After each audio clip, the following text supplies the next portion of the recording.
Hello and welcome to today's session of Pre-Sales Insight. Today we want to dig into the topic of personas. We want to see how we can build personas and how we work with them in daily life in sales. My name is Sascha Oehl. I'm a pre-sales leader from Germany and I work here in Germany, in DACH and all over Europe depending. Let's have a look into today's agenda to make sure we know step by step what we try to cover today. In the beginning, we want to look into the personas as a definition, understanding what personas are and what they are there for. Then we will talk about why at all we're using personas. In this topic, we will also see where we don't use personas. In the next section, we see how to build a new persona. And then into tailoring the message according to the exact group. These are the four main points we are going to cover today. So let's start right in the beginning. What are personas? So in sales life, you quite often have a product that's designed for a group of people, for some specific use cases, maybe for the database admin guys, or for VMware, or for backup, or for storage guys, whatever it is. This is a whole big group of people. And now you need to bring your product to this group of people. To do this, you have to understand them. You have to understand the group. So a persona is ideally a virtual representation of a functional stereotype. So what does it mean? So it basically comes from the idea that you see a cluster of people in different fields of work. So in a department, you find similar behaviors in similar customers. That comes from the standing of the product, from the culture that's in this specific field, from people who are working in it. Is it relatively new? Is it an old topic? All this comes together here. So a persona now is the average person working in this group. The average person also means it's not the exact representation. So maybe the person that you are dealing with is completely different. So bear this in mind, it's just a stereotype. It's the average person that we are dealing with. But we can use it greatly to build and to test our assumption. So before we rush into a customer and tell them a story, we can exactly with a persona check if it should resonate with the majority of the group. And here are why we work with personas. The first thing is for training purpose. So we train ourselves on delivering the message. To do so, we need to understand who the other person is. What is their feelings, their work responsibilities, what is the driver behind the things that they are doing, what motivates them, what is their mantra in daily life. This is a training purpose for you. The second thing, it's for the presentation. So let's say you talk to a group of people, a group of database guys. You don't know exactly each one of them. So you tailor your message in that case in a preparation for the second best alternative. Instead of knowing exactly your counterpart, in that case, the whole group of, let's say, 40 or 50 people, you work with the assumptions to make sure it resonates with most of them. And it's also if you want to address a specific user group in, for example, social media posts, in, for example, marketing messages and similar. So this person, this persona, is representing the average of the group. If it resonates with this person or this persona, it should resonate with the group at all.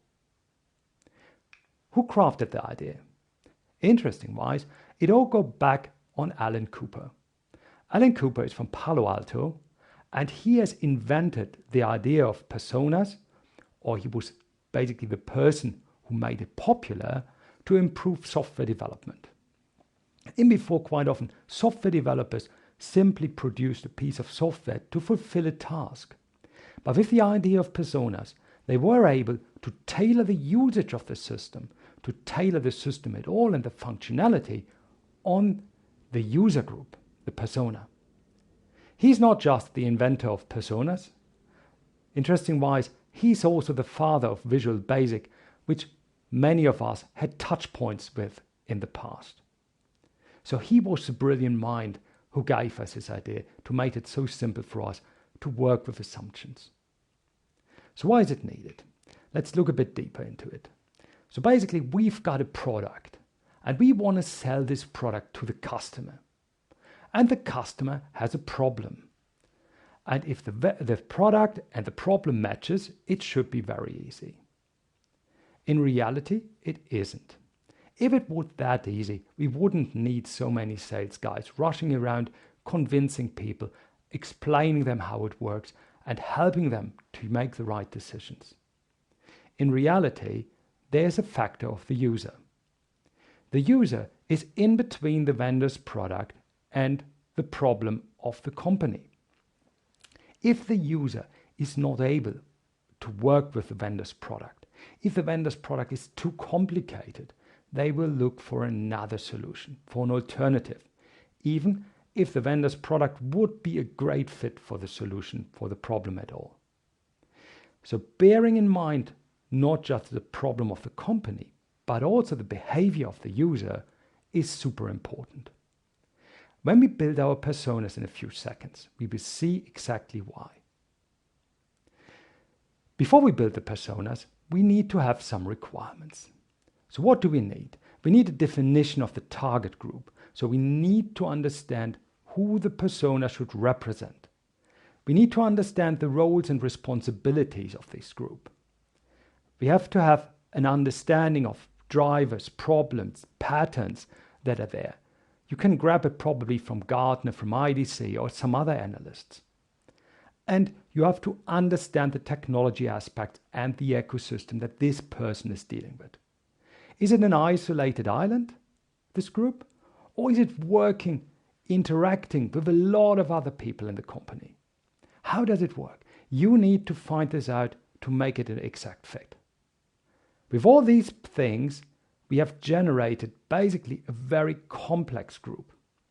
If you bring all this together, it could be very complex. So the next step is go from the complex into a stereotype, into a tangible group.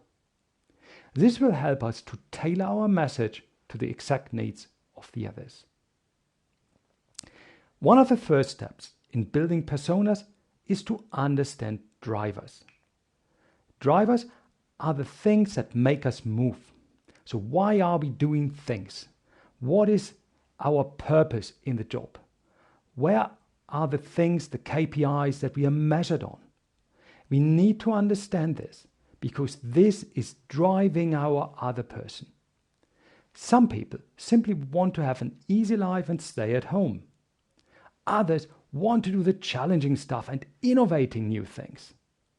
Just think of these two types of people, the innovator and the guy who just wants to have stability and peace in mind. Pitching the same message to the both groups would lead into complete different results. The one is looking for an innovative solution which generates more work, more problem in the beginning maybe, but with bigger goal in the end. While the other would say, wow, you come up with a new product with new problems, it's not mature, it's probably not in the market for 20 years. Hey, I'm happy with what I'm having. I know how it works, I know it's stable, I know it's not perfect. Different goals, not matching to the same message. When we now go into the personas at all, into building messages on it, we have to bear in mind the personas that we're using here are just examples. They're pretty much in line with the groups that we are seeing, but they are not exact. You are working with different persons. Use it as a baseline, modify it, alter it to the needs and the requirements of your target group. And then adjust it ongoing. If you learn something new, if the market is changing, adjust the persona, adjust the messaging. This is not static. Something that has not resonated a while ago is resonating today probably. Just think of the group of older people. Older people a while ago would say we don't need internet. Older people today are used to work with the internet. They want it. So this is just a very simple example how the group, older people, is probably defined in the same way, but the requirements are very different. So you have to recheck your personas ongoingly. Make sure it fits, maybe on a yearly basis or so. Make sure it resonates from the messaging.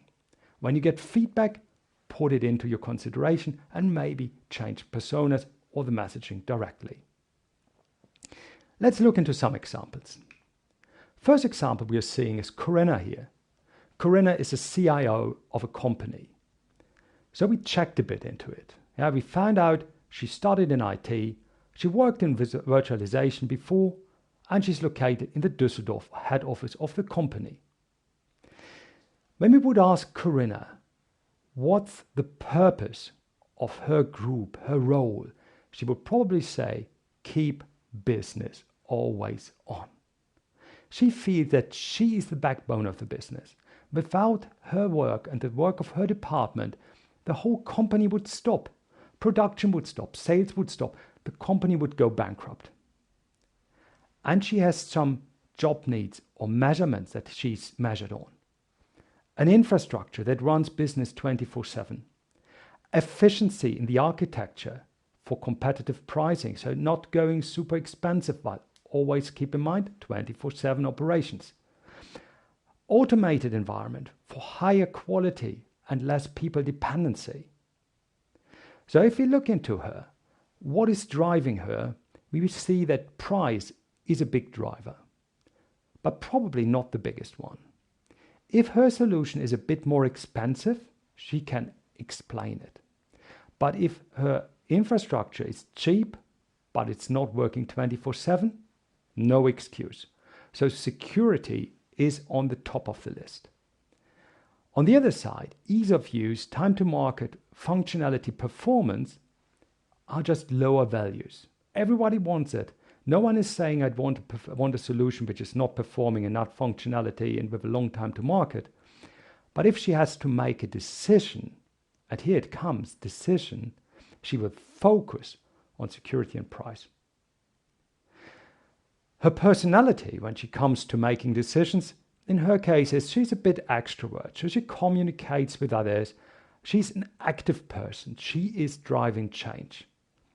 She's a very logic person. If you can't explain it in a logic, if you can't explain it in a math, it's not working for her. And she tries to organize things, be a bit bureaucratic sometimes. Let's see how the other people look like that she's working with. So we find Victoria. Victoria is a bit younger. Corinna worked in the VMware and the virtualization department before, and now Victoria is running this department. Working in Düsseldorf too, studied in IT and did the work as an admin before. Victoria has a very clear understanding of her role. She is not old school. She is fresh, new, modern. She is innovation. She is on the top of innovation. She changes the environment of the company. She is the backbone in her view of innovation, flexibility, scalability. They drive IT to the next decade. They will not keep simply the IT as it is and manage it. She will move it to the next level. She moved to container now. That's her big thing. She's talking about exactly that.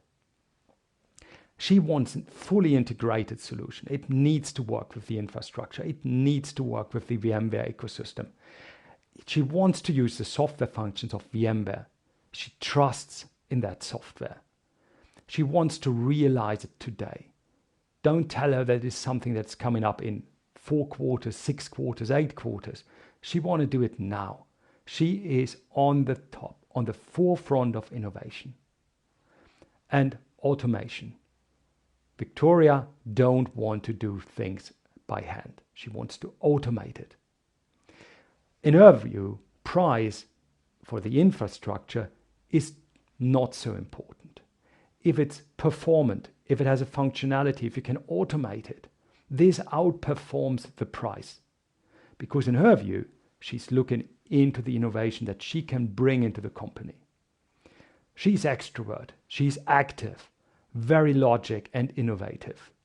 So if you come to her with a solution that is like, oh, it's proven for 10 years and it runs super stable, you can imagine how she feels. If you come with the latest and greatest, with the potential of everything, yeah, now you got her. But there are even more people working in it. Let's look, for example, for Stefan. Stefan is working as a manager for storage. He's a bit older. He's forever in the company. So he started working in this company and in the IT of the company when they started with IT. Right there from the first day. He's seen it all. He's been there.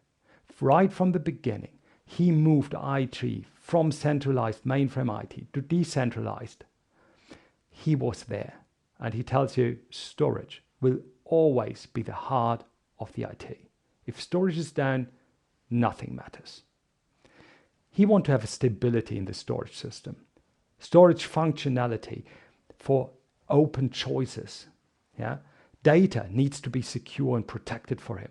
And performance is key and flash is cool. He's not so much into price. He knows it needs to be a solution that got paid, but he's trusting the purchasing department to make this happen. He wants security and stability, functionality, performance. This is what he's looking for. This is how he defines a good solution. He's more introvert a bit, probably. A bit more passive. He's not changing the environment every day. He's creative, but also bureaucratic. This is the ecosystem for this example that we are working with. Bear in mind, these three stereotypes, these three personas are just examples. Maybe in your environment, it's completely different. So check your environment, check your counterparts, and build your own personas. That's important. Now let's look into the product. What's a product that we are selling? So the product is a system. Let's call it simply a system. Doesn't matter really what it's doing. And it has a lot of capabilities that are all around the product. Looking at those, you see they are very different. Some of them goes for stability, some of easy of use, some of the purchasing of it. Now you have to figure out which of these capabilities matches to the persona you're talking to. I know sometimes we are in super love with our systems and our products, and we would think that everything resonates. And yes, there is something good in everything. But to build the right messaging, you have to focus on like 3 or 4 of the bullet points. Then you have the capability to make it a match and a good communication. So start again with Corinna, our CIO. She's looking probably in the on-demand features, in the product security maybe, in the pricing and all this stuff. And she is working with this day by day. These 4 items is the stuff that we should focus on communicating with Corinna. How could it work? Let's build a message for Corinna. Our solution provides you an always-on solution, even in case of a disaster. This resonates with the stability thing that you're looking for. We top this with industry-leading and flexible pricing and purchasing model, which let you adjust your IT strategy when needed. You see, we've picked the 4 items and crafted it into a message that matched to the persona we are talking to. That's important. Picking the capabilities that your product has, matching it to the personas, and building up a message on it. Now, this is a message for Corinna. If we're working with different persons, we have to use different messages. Let's check, for example, Victoria. You see, we clicked on very different items. We clicked more on the stuff that is around automation, integration, because Victoria is more looking into this. And you still see that we have not clicked all the bubbles, and maybe we are not clicking all the bubbles at all because it's not matching our personas. Maybe it's another group of people. But we select these three and we build from these three items a message for Victoria. For Victoria, for example, it could be our solution is focused on simplicity, VMware integration, and fully automatable using REST API. This goes into the automation that she's looking for. It provides proven industry-leading performance to run a higher density of virtual machines.